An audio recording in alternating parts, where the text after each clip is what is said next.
So it's Kona week, and what that means is a lot of companies announce products or showcase new products that the triathletes will be using. PowerTap have always been a strong performer over there in Kona on triathlete bikes, and today we see the announcement of the PowerTap P2 Power Meter pedal. So spotted over here on Road Bike Action, the first sighting of the PowerTap P2 pedal in silver. Reminds me a lot of these.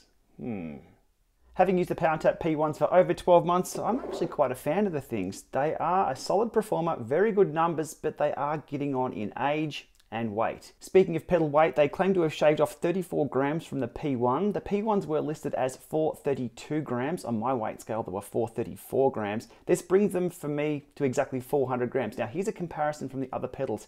They're still going to struggle in this market on the weight scale, literally, because the Garmin Vector 3s are 323 grams, the Favero Asioma Duos come in at 299 grams on my scale. For reference there, the Dura-Ace pedals come in at 250 grams. So PowerTap, they still are quite a weighty pedal, even with the P2s.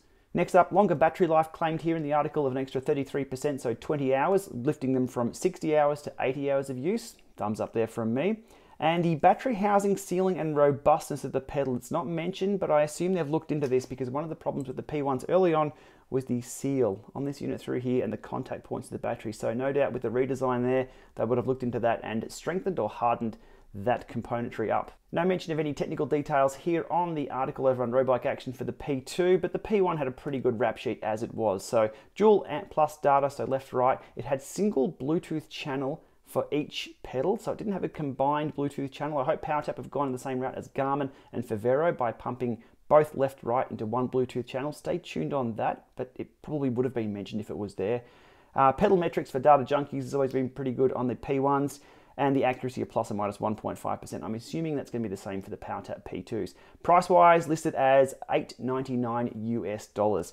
Based on the information we see here on the Road Bike Action article, I think it's going to be a struggle getting people clipping into the P2s. Look, the P1s are fantastic. These improve it a little bit, but it's that little bit that's a problem. They need to improve it a lot. My wish list for the P2, which may come true in the P3, would be a smaller stack height. They are quite a large pedal.